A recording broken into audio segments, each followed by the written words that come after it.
The last 24 hours of Tutankhamun. What really happened the night the boy king died? He was 19 years old. He ruled the most powerful empire on earth.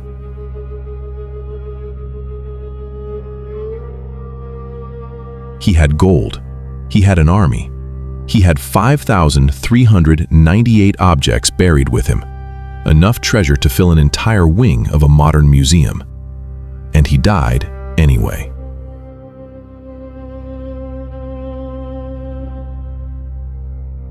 Alone, suddenly, in a palace that had no reason to let him die.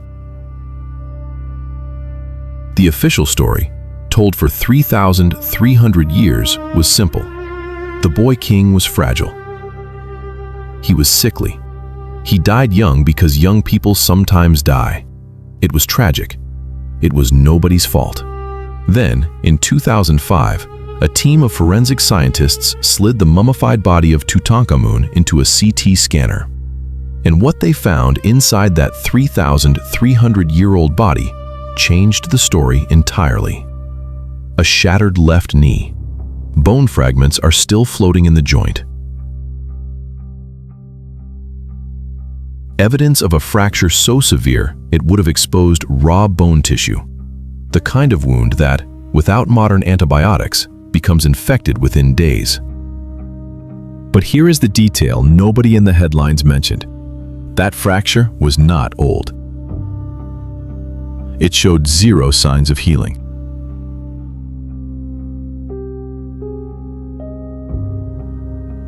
Which means it happened shortly before he died.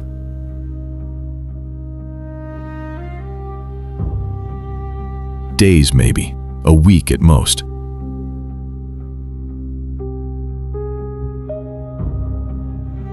Something happened to Tutankhamun in the last days of his life. Something sudden, violent, and in a palace full of people who had every reason to want him gone, possibly not an accident. This is the story of the last 24 hours of the boy king. Not the version from the museum gift shop.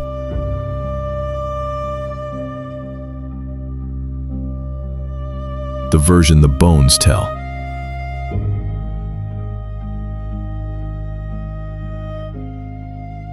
The version that begins with a young man who had just started to understand what his enemies were capable of, and ends with a room that was sealed so quickly the paint on the walls was not yet dry.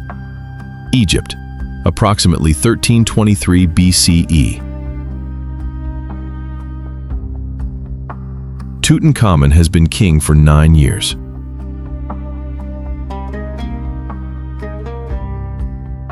He inherited the throne at the age of 9 or 10, a child placed on the most complicated seat of power in the ancient world, in the middle of a religious and political crisis that had nearly torn the country apart.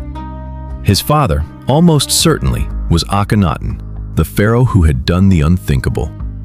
Akhenaten had declared that Egypt's entire pantheon of gods was wrong.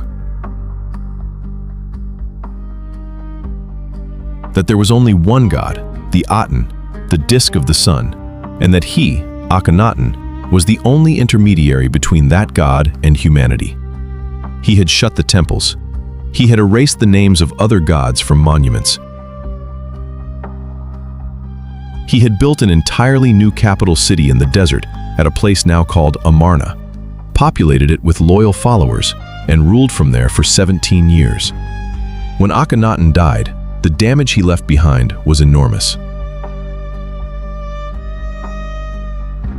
The priests of Amun, the most powerful religious institution in Egypt, whose temples had been looted and whose god had been officially erased, were furious and waiting. The military was restless. The treasury was depleted. The foreign alliances that had kept Egypt secure were fraying because Akhenaten had ignored every diplomatic letter for a decade. Into this wreckage stepped a 9-year-old boy.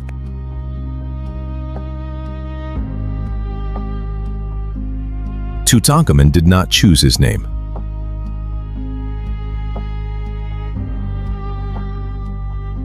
It was given to him, a political statement, meaning living image of Amun, to signal to the priests that the nightmare was over. He reversed his father's religious reforms.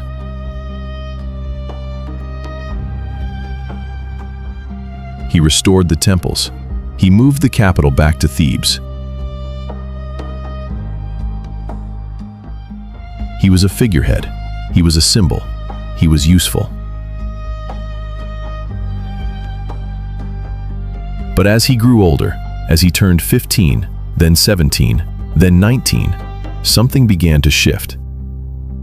The CT scans show a young man whose skeleton, despite multiple genetic disorders inherited from generations of royal intermarriage, was not as fragile as the official story insisted. He was small. He had a clubbed left foot and walked with a cane. Over 130 walking sticks were found in his tomb. But he was not dying.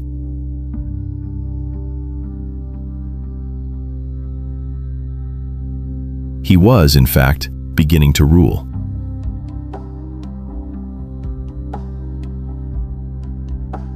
And that, to certain people in the palace, was a problem. The person you need to understand is not Tutankhamun.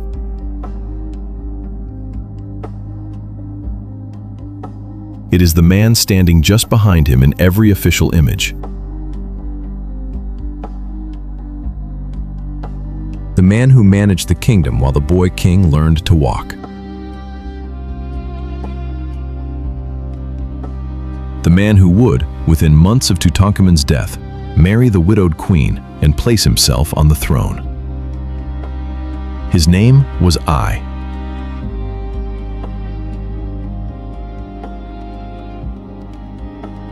He was the Grand Vizier.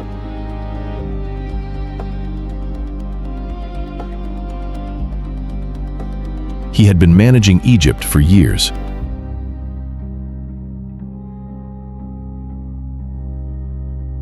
And there is almost no chance he was willing to give that power back. The morning of his last full day alive, Tutankhamun woke in the royal palace at Malkata, on the west bank of the Nile near Thebes. We do not know what he ate.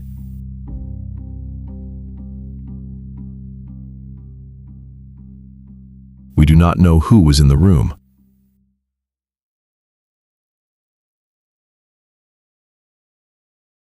What we know comes from three sources: the physical evidence of his body, the objects placed in his tomb, and the political record of what happened in the weeks immediately after his death.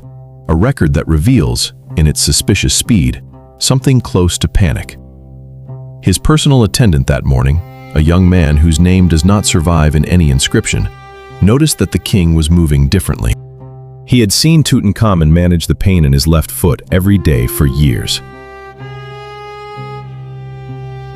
This was different.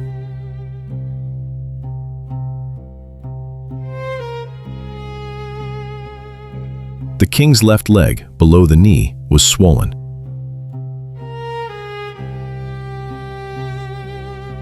Not at the foot, at the knee.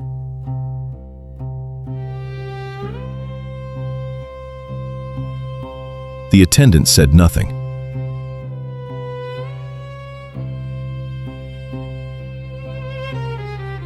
There was no one to say it to who would not immediately report it to I.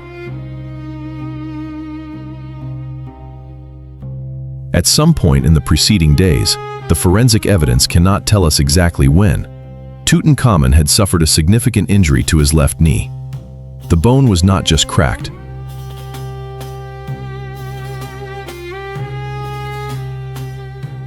The lower end of his femur shows multiple fracture lines consistent with a high-impact event.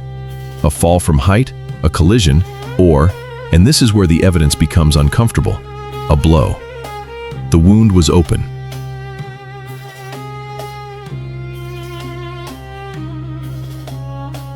In a world without antibiotics, an open fracture of this severity becomes infected. Bacteria colonize the bone.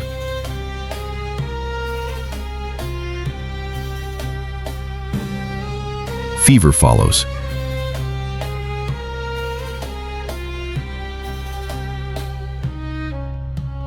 then delirium.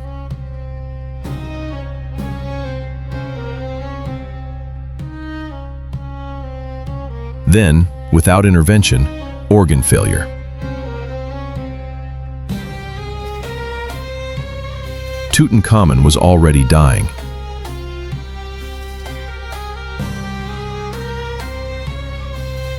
He simply did not know it yet.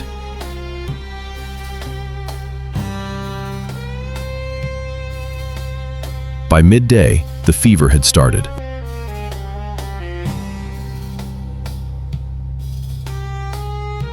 His chief physician, a title that existed in the Egyptian court but whose holder that year is unknown, would have recognized the signs. A fever following a bone wound had one trajectory in the ancient world. The physician would have known.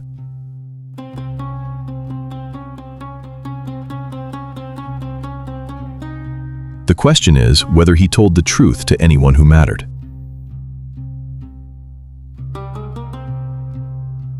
Or whether the truth had already been decided for him.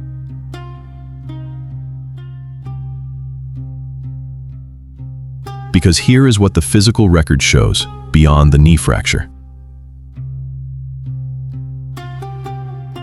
The CT scans conducted in 2005 and expanded in 2010 revealed additional findings that the initial headlines underreported. Traces of malaria, specifically Plasmodium falciparum, the most lethal strain, were found in Tutankhamun's DNA. He had experienced at least one malarial infection. His immune system was already compromised.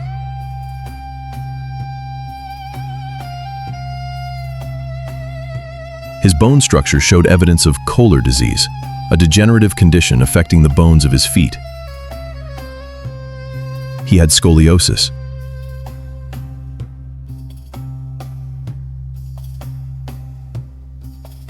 He had a cleft palate.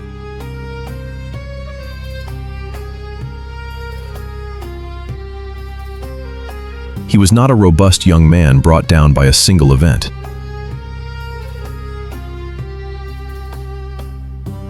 He was a young man who had been quietly falling apart for years, held together by royal medicine and royal will, and who now faced a wound his body simply did not have the resources to fight.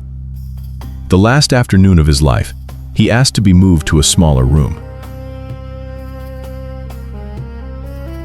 We know this because the room in which he likely died, based on the arrangement of objects later placed in his tomb and the spatial logic of palace architecture at Malkata, was not the grand audience chamber.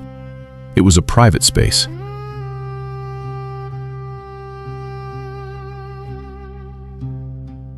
A room for resting.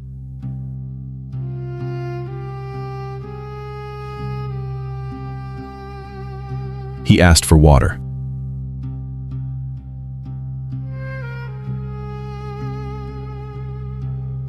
The records do not tell us whether he received it.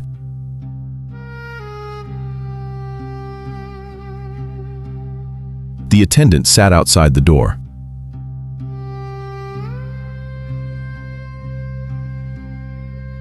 He had been sitting there since the afternoon.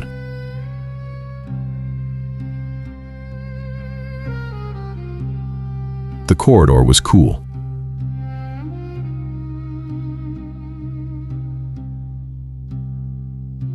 The stone floor was cool.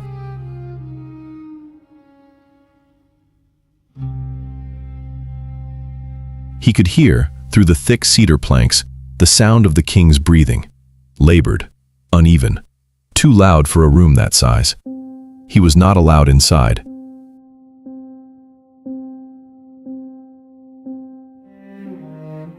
He had not been given a reason.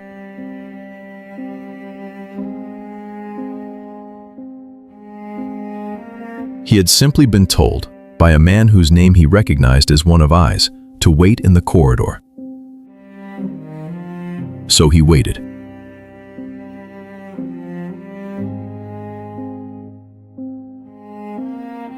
He thought about the first time he had seen the king walk without a cane.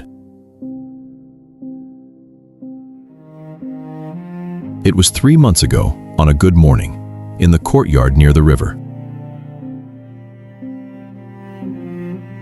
The king had been testing a new walking stick, longer than the others, made from dark ebony, and had set it against the wall for a moment to reach for something on a ledge. He had taken 4 steps without it.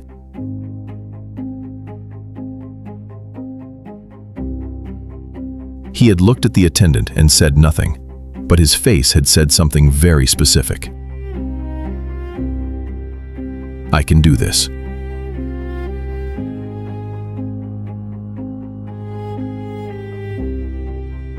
The attendant sat in the corridor and listened to the breathing on the other side of the door and understood, with the certainty of someone who has no power to change anything, that the man who had taken 4 steps in the courtyard was not going to take any more. He stayed until they told him to leave.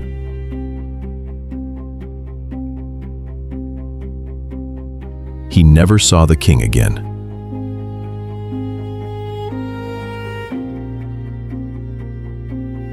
By nightfall, Tutankhamun was unconscious.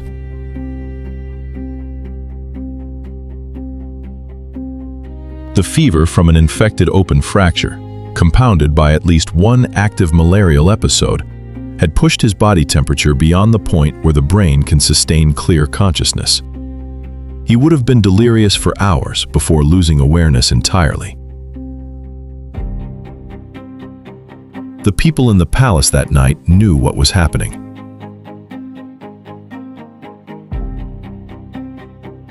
I knew.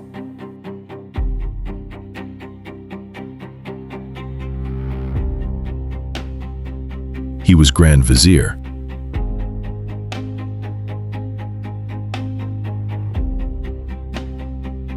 Nothing happened in the palace without his knowledge.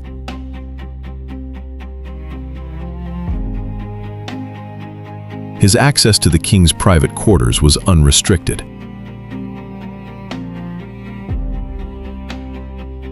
Horemheb, the commander of the Egyptian military, the second most powerful man in the country, was either at court or within reach of a messenger. He had spent years positioning himself for succession. He had an army.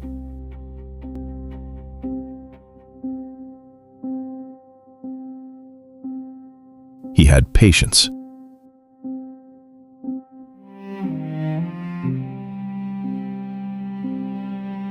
Neither man did anything visibly wrong that night.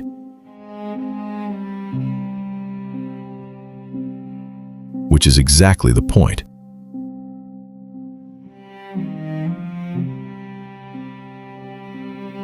Because if Tutankhamun's death was not a murder, if it was genuinely the accumulation of genetic misfortune, a bad injury, and an ancient disease, then what followed makes no sense. The standard period of mummification and preparation for a royal burial was 70 days. The ancient Egyptians were precise about this.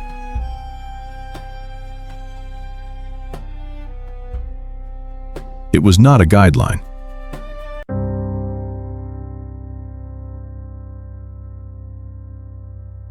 It was a religious requirement.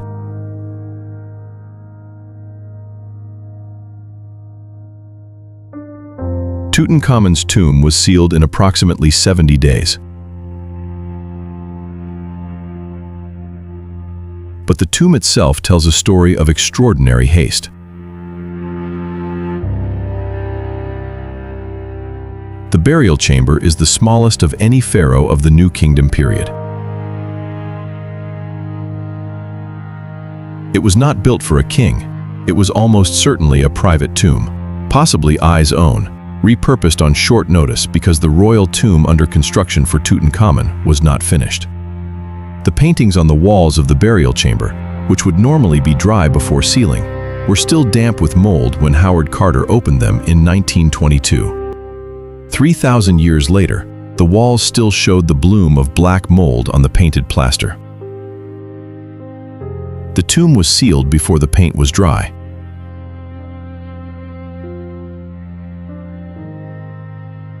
And there is one more thing.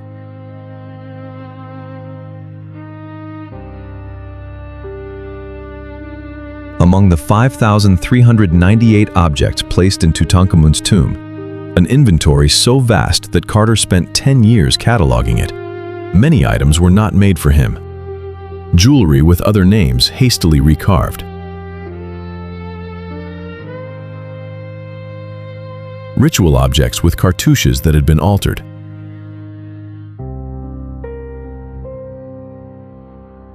Coffins from a previous burial that were modified and reused. Even the famous gold death mask, the most recognizable object in Egyptian history, the face that has been on 1,000 book covers and museum posters, shows evidence, in its lower portion, of having been originally created for someone else. The ears are pierced in a style associated with female royal burials. They buried a king in a rush, with other people's things, in a tomb that wasn't his. Why? Because the people who came next needed to move on.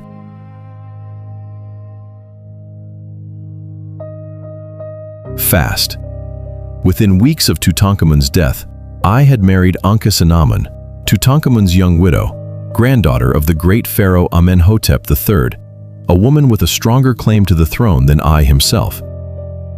She was approximately 23 years old.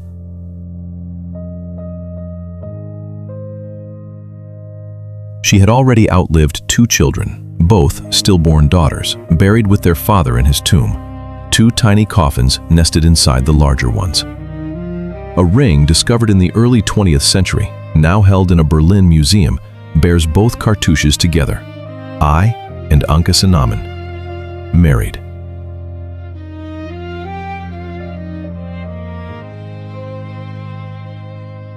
A political union sealed before the 70-day mourning period had even ended. Ankhesenamun left one record of her own voice from this period. It is a letter written in cuneiform on clay, addressed to the Hittite king Suppiluliuma I, that was found in the Hittite royal archives centuries later. She wrote that her husband was dead, that she had no son, and that she had no desire to marry a servant. She asked the Hittite king to send her one of his sons to marry instead. I am afraid, the letter read.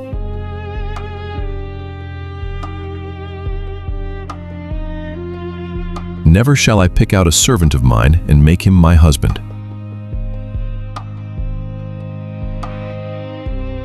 Suppiluliuma was suspicious.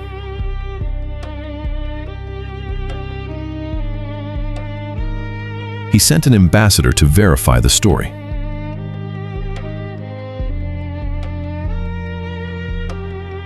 The ambassador confirmed it.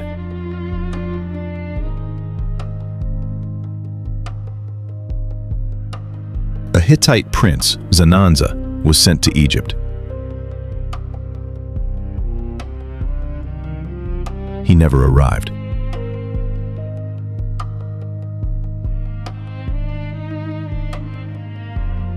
He was killed somewhere on the road between Hatti and Egypt.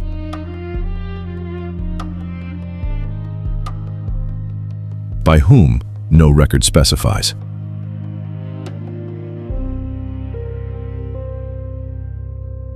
After that, Ankhesenamun disappears from the historical record entirely. She is mentioned in no further inscription.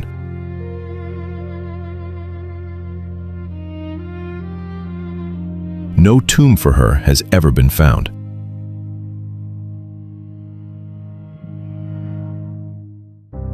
Her fate is one of the most complete erasures in Egyptian history. A woman who reached outside her own country for help, whose help was murdered on the road, who then vanished. Think about what it means to wait for a letter that does not come.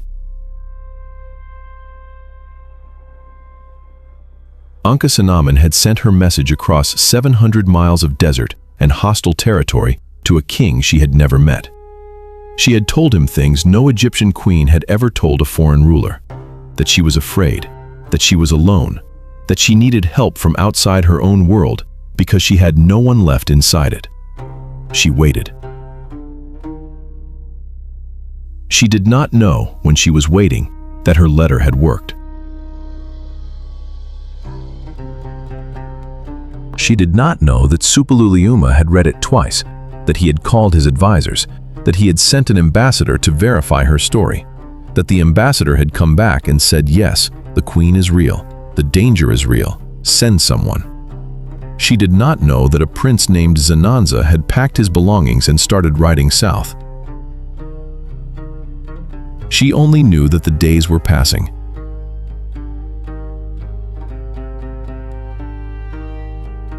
And that every morning she woke up still in Egypt, the window of whatever she was trying to do grew smaller.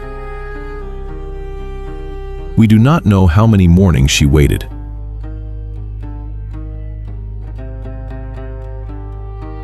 We do not know what the room looked like where she spent those mornings. We do not know if anyone sat with her the way the attendant sat outside the king's door. What we know is that the letter reached its destination.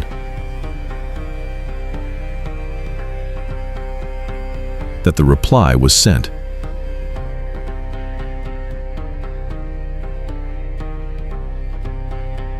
That the prince rode south.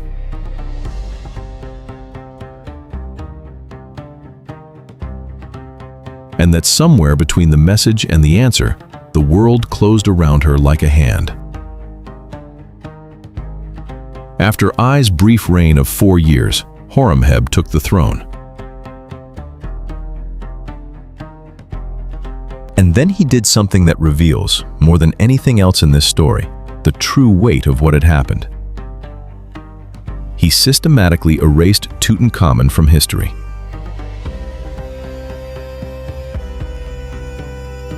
Not dramatically.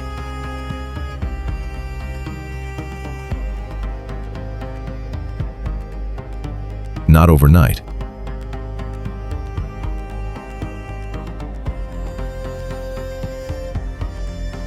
Methodically.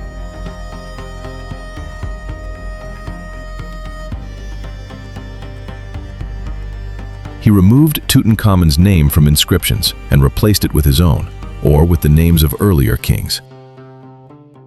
He dismantled monuments Tutankhamun had built and used the stone as fill material in his own construction projects.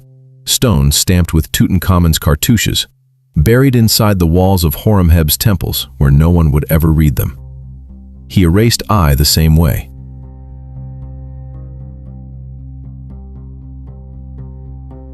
He erased Akhenaten.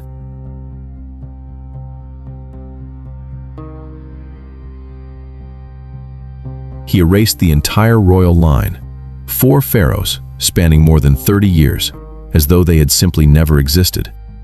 If they had nothing to hide, there was no reason to erase them.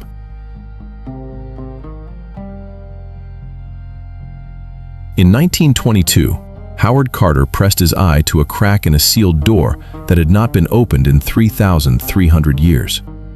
He held a candle up to the gap.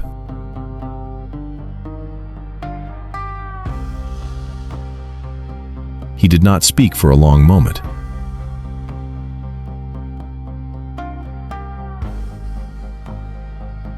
Then Lord Carnarvon, standing behind him in the dark passage, asked, "Can you see anything?"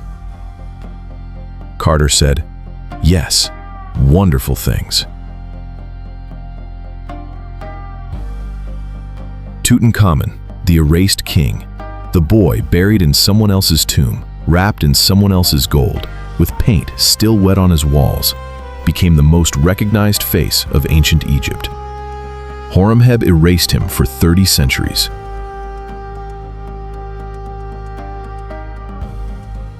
A crack in a valley floor gave him back.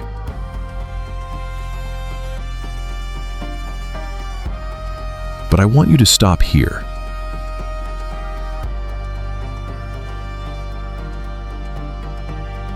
Before the gold.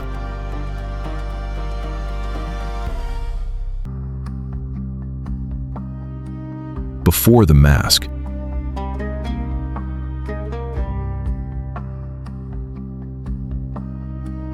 And I want you to sit with a different question.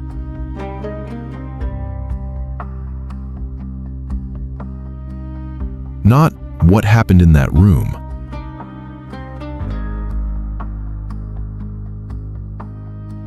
but this.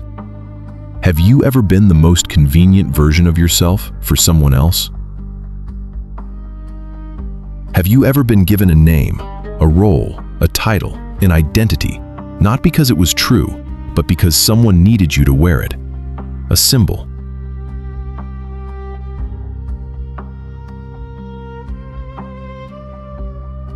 A placeholder.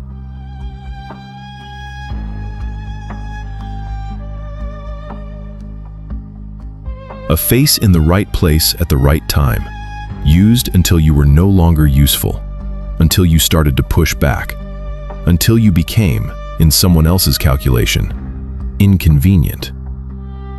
Tutankhamun was 9 years old when they gave him a name that wasn't his and placed him on a throne that wasn't built for him. He spent 9 years being exactly what they needed him to be.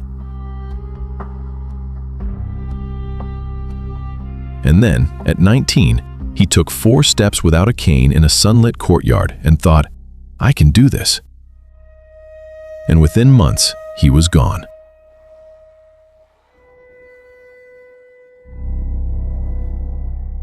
We do not know with certainty what happened in that room.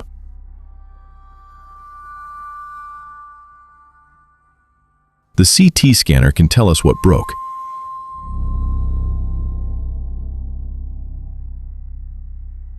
It cannot tell us who was in the room when it broke.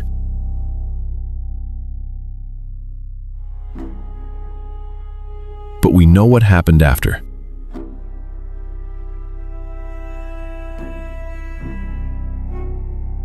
Everyone moved very fast.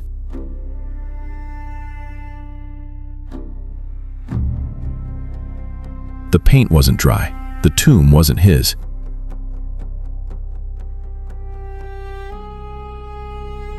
And then 30 centuries of silence, deliberate, methodical, expensive silence, fell over everything. Here is what I have come to believe about that silence.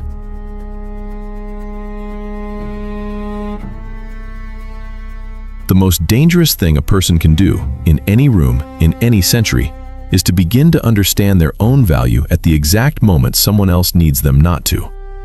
Tutankhamun began to understand.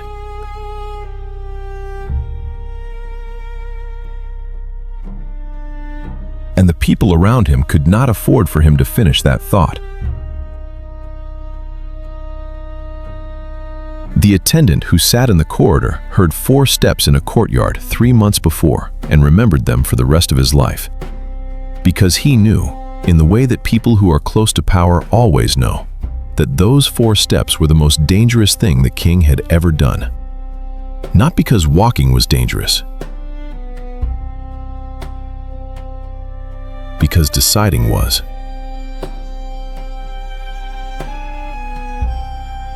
I want you to think about whether there is a corridor in your own life. A place where you are sitting outside a door you are not allowed to enter.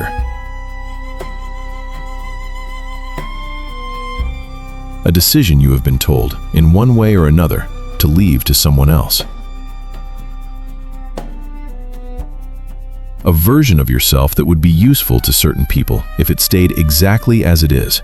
Fragile, dependent, grateful, quiet. And I want you to ask yourself what happens if you take 4 steps without the cane. Because 3,300 years of history, sealed in a valley in Egypt, have been waiting to tell you one thing. The people who erased him needed 30 centuries of silence to do it. And it still wasn't enough. If this story moved something in you, tell me in the comments which moment you are still thinking about. Was it the attendant outside the door, hearing a man breathe toward his end and unable to do anything? Was it Ankhesenamun, sitting in a room waiting for a letter she didn't know was already coming too late. Was it the 4 steps in the courtyard that nobody ever wrote down? The moment a 19-year-old king decided to try, and how close that moment came to being the last thing he ever did right. Subscribe, because the next video goes somewhere most people never look. We are going inside the Valley of the Kings the night Howard Carter actually found the tomb. Not the famous day with Lord Carnarvon, the night before, when Carter was alone, with one candle, and made a decision that changed everything about what the world would know. That story starts in a staircase cut into the rock. And it ends with a lie.